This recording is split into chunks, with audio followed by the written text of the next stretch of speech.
Hi guys, welcome back to Guruji Uttarakhandi and Vedashree learning classes में आपका स्वागत है।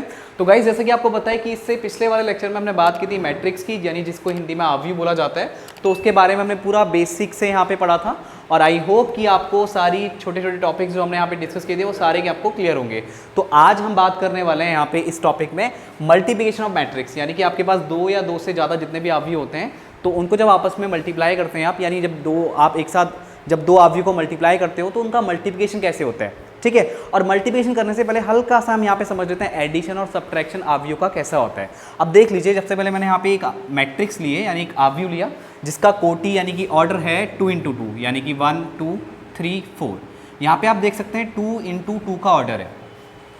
अब एक मैट्रिक्स दूसरी वाली है और मैं सेकेंड आव्यूह ले रहा हूँ, वो है यहाँ पे 3 4 5 7।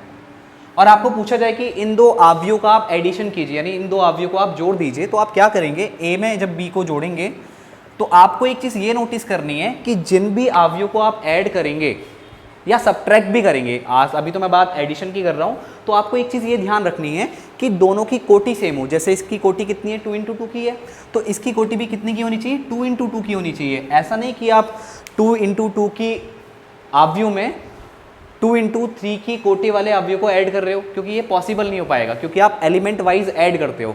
तो यहाँ पे होता क्या, अगर मैं आपको एक सिंपल सा फॉर्मूला बताऊँ तो आप क्या करेंगे, देखो इस 1 को इस 3 में ऐड कर देंगे तो 1 और 3 कितना हो जाएगा 4। इस 2 को इसमें ऐड कर देंगे तो ये कितना हो जाएगा 6। 3 5 में ऐड कर देंगे 8 एंड 4 को 7 में ऐड कर देंगे और ये आपका 11 हो जाएगा। तो सिंपली हमने किया क्या, इसका फॉर्मूला क्या बन गया, ध्यान दीजिएगा। ए वाली मैट्रिक्स थी A11 A12 A21 और A22, और बी वाली मैट्रिक्स क्या थी, इसको बड़े से ले लीजिए, A11 A12 A21 A22। तो जब मैंने इसको ऐड किया, इनकी कोटि सेम है। मैं फिर से आपको बता दूं कि जब भी आप किसी मैट्रिक्स को ऐड करते हैं दूसरी मैट्रिक्स के साथ तो उसमें आपको ये विशेष ध्यान देना है कि दोनों मैट्रिक्स की जो कोटि है वो सेम होनी ज़रूरी है।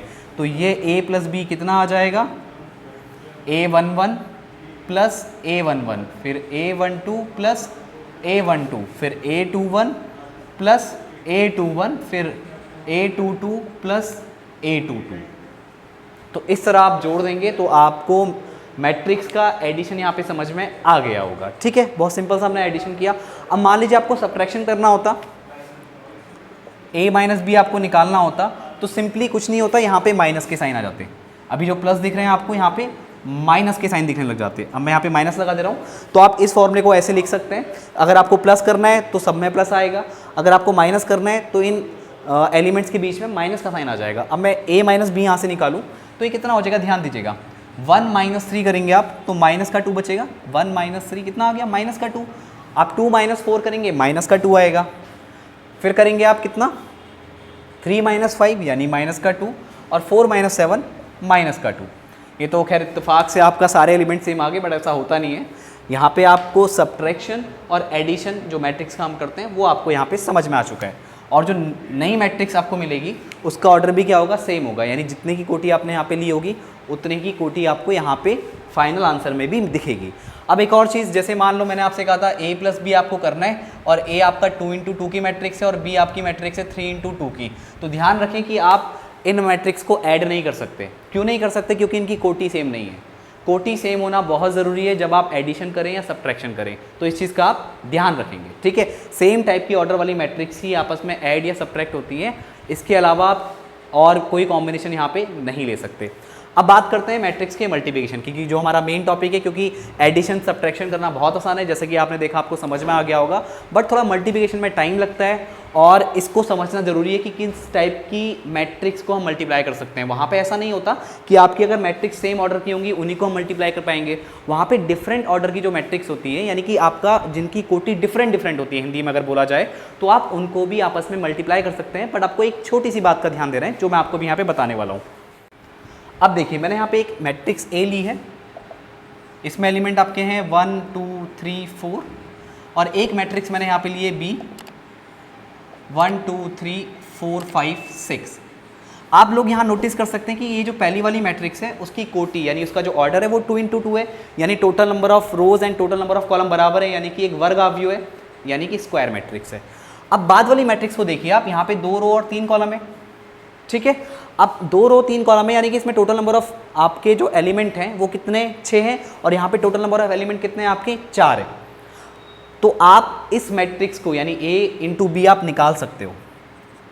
अब इसके लिए शर्त क्या है वो ध्यान दीजिएगा, जो पहली वाली मैट्रिक्स है उसके ऑर्डर में यानी उसकी कोटि में जो बाद वाला नंबर है, राइट, इसको मार्क कर लीजिए, और जो दूसरी वाली मैट्रिक्स है उसकी कोटि में जो पहला वाला नंबर है यानी उसके ऑर्डर में जो पहला वाला नंबर है वो नंबर और ये नंबर क्या होना चाहिए, सेम होना चाहिए। अगर ये नंबर सेम है, मैं फिर से रिपीट कर देता हूँ गाइस, ये ज़रूरी है आपके लिए कि पहली वाली मैट्रिक्स यानी A इंटू बी आप निकाल रहे हैं, तो पहली वाली मैट्रिक्स का जो कोटि में, पहली वाली मैट्रिक्स की कोटि में जो बाद वाला नंबर है और दूसरी वाली मैट्रिक्स की कोटि में जो पहला वाला नंबर है वो अगर सेम है तो आप इन मैट्रिक्स को आपस में मल्टीप्लाई कर सकते हैं।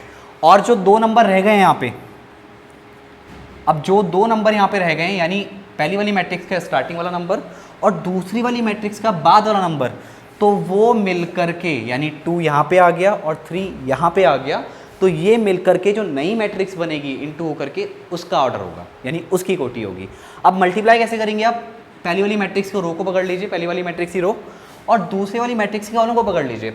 अब करने वाले क्या हैं आप ध्यान दीजिए, 1 को 1 से मल्टीप्लाई करेंगे कितना आएगा 1 इंटू 1, फिर बीच में आप लगा दीजिए प्लस का साइन, ठीक है, बीच में क्या लगाना है प्लस का साइन, फिर इस 2 को इस 4 से आप मल्टीप्लाई करेंगे तो कितना हो जाएगा 2 इंटू 4, थोड़ा सा हम गैप ले लेते हैं, इसको बड़ा कर लेते हैं, ठीक है, बाद में इसको हम लगा देंगे, कोई बड़ी बात नहीं है। तो 1 इंटू 2 आपने 1 मतलब पहली रो के जो एलिमेंट हैं उसको पहले कॉलम के एलिमेंट से मल्टीप्लाई किया। अब आप दूसरे कॉलम के एलिमेंट्स को ले लेंगे, तो 1 इंटू 2 इसको अलग से लिख देंगे, राइट, फिर 2 इंटू 5 प्लस करके।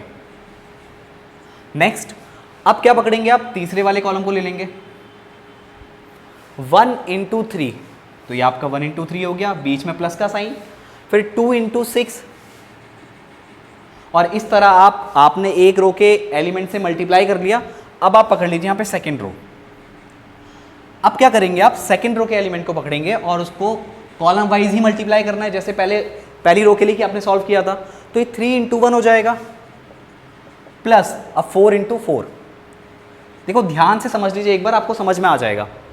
अब क्या करेंगे आप, 3 को 2 से मल्टीप्लाई करेंगे, अब वाली रो, यहाँ पे एक बार डंडी भी ड्रॉ कर लीजिए, कभी कभार गलती हो जाती है, तो 3 इंटू 2, फिर बीच में प्लस का साइन, फिर 4 इंटू 5।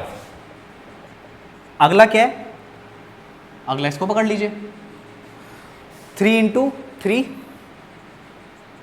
फिर अगला क्या है 4 इंटू 6। बस ये आप सॉल्व करके लिख दीजिए, आपका आंसर सॉल्व हो चुका है। और ऑर्डर क्या था इसका 2 इंटू 3, यानी ये 2 और ये लास्ट वाला 3। अब इसको सॉल्व करेंगे तो गाइस ये मैट्रिक्स क्या बनने वाली है, 1 इंटू 1 यानी 1 आ गया, 1 प्लस 8, उसके बाद 2 प्लस 10, फिर 3 प्लस 12, फिर ये 3 प्लस 16, और ये 6 प्लस 20 एंड यहाँ पे 9 प्लस 24। तो ये कितना आ गया, आप सॉल्व कर लीजिए। तो ए बी मैट्रिक्स क्या आ गई आपकी, 9 12 15 19 26, 24 में 9 ऐड करेंगे आप तो ये हो जाएगा 33। अब क्या करेंगे आप ध्यान दीजिए, अब आपने यहाँ पे a इंटू बी निकाल दिया। अब हम ये नोटिस करते हैं, क्या b इंटू ए पॉसिबल है? ज़रूरी नहीं होता कि आपका a इंटू बी पॉसिबल है तो आपका b इंटू ए भी पॉसिबल हो, ठीक है। अब देखो, अब b इंटू ए के लिए आपको क्या चेक करना होगा, ध्यान देते हैं। b वाली मैट्रिक्स यानी b वाली मैट्रिक्स की यहाँ पे कोटि लिख दीजिए 2 इंटू 3, उसके बाद a वाली मैट्रिक्स की कोटि लिख दीजिए, क्योंकि b पहले आ रहा है a बाद में आ रहा है। तो b वाली मैट्रिक्स का लास्ट मतलब b वाली मैट्रिक्स का जो कोटि है उसका लास्ट वाला नंबर, और जो a वाली मैट्रिक्स है उसकी जो कोटि है उसका स्टार्टिंग वाला नंबर, तो ये 3 और 2 बराबर नहीं है, ये दोनों नंबर इक्वल नहीं है। तो ए बी आपका मतलब b इंटू ए वाली मैट्रिक्स यहाँ पे पॉसिबल नहीं है। बट अगर ये a और b दोनों स्क्वायर मैट्रिक्स होती, अगर a और b दोनों स्क्वायर मैट्रिक्स होती यानी वर्ग आव्यूह होता, तो ये a इंटू बी भी पॉसिबल होता और b इंटू ए भी पॉसिबल होता। कैसे? अब मान लीजिए a वाली मैट्रिक्स है, a वाली मैट्रिक्स का जो ऑर्डर है वो है 3 इंटू 3, और जो b वाली मैट्रिक्स है उसका ऑर्डर है वो भी 3 इंटू 3। तो आप चाहे a इंटू बी निकालो या b इंटू ए निकालो, आपको क्या मिलेगा, सेम मिलेगा, क्योंकि ये दोनों ही नंबर सेम है। आपको चेक करने की जरूरत ही नहीं है, दोनों ही केस पॉसिबल है। बट ये हो सकता है कि आप डिफरेंट टाइप की ऑर्डर यानी ए और बी दोनों अलग अलग कोटि के, जैसे एक 2 into 2 है और बी आपका 3 into 3 है, दोनों ही आपकी दोनों ही आपके वर्ग आव्यूह हैं, बट ए का कोटि डिफरेंट है, बी की कोटि डिफरेंट है। तो डिफरेंट कोटि होने की वजह से ना तो ए इंटू बी पॉसिबल है और ना ही बी इंटू ए पॉसिबल है। चेक कर लीजिएगा आपको करना क्या है, ये चीज़ चेक करनी है। अगर आपको बी इंटू ए करना है तो बी की कोटि यहाँ लिखो, ए की कोटि यहाँ लिखो। तो जैसा मैंने आपको रूल बताया चेक करने का, वैसा आप चेक करोगे तो ये ना तो ए बी पॉसिबल होगा ना बी ए पॉसिबल होगा। और आप इस कंडीशन को चेक करोगे तो ए बी भी पॉसिबल होगा और बी ए भी पॉसिबल होगा। तो ये छोटी छोटी चीज़ें आपको यहाँ पे चेक करनी है कि किस टाइप की मैट्रिक्स को आप मल्टीप्लाई कर सकते हो और किस टाइप की मैट्रिक्स को नहीं मल्टीप्लाई कर सकते हो। कभी कभी लोग रैंडमली मल्टीप्लाई करना स्टार्ट कर देते हैं, उनको पता क्या होता है कि रोज को कॉलम से मल्टीप्लाई करना होता है, तो कहीं फर्स्ट है तो उनको लगता है शायद उनको मल्टीप्लिकेशन करना नहीं आता।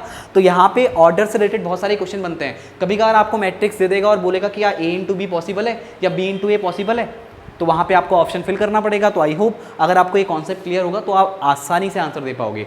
तो गाइस मिलते हैं नेक्स्ट वाले टॉपिक में। तो आई होप कि आपको मैट्रिक्स का मल्टीप्लिकेशन यहाँ पे जरूर समझ में आया होगा। तो नेक्स्ट वाले टॉपिक में हम बात करेंगे डिटरमिनेंट्स की, और वो भी आप बिल्कुल स्टार्टिंग से अगर बेसिक से पढ़ते हुए चलोगे तो वो भी आपको यहाँ पे सारा क्लियर हो जाएगा। तो गाइस आज के इस लेक्चर में इतना ही, थैंक यू।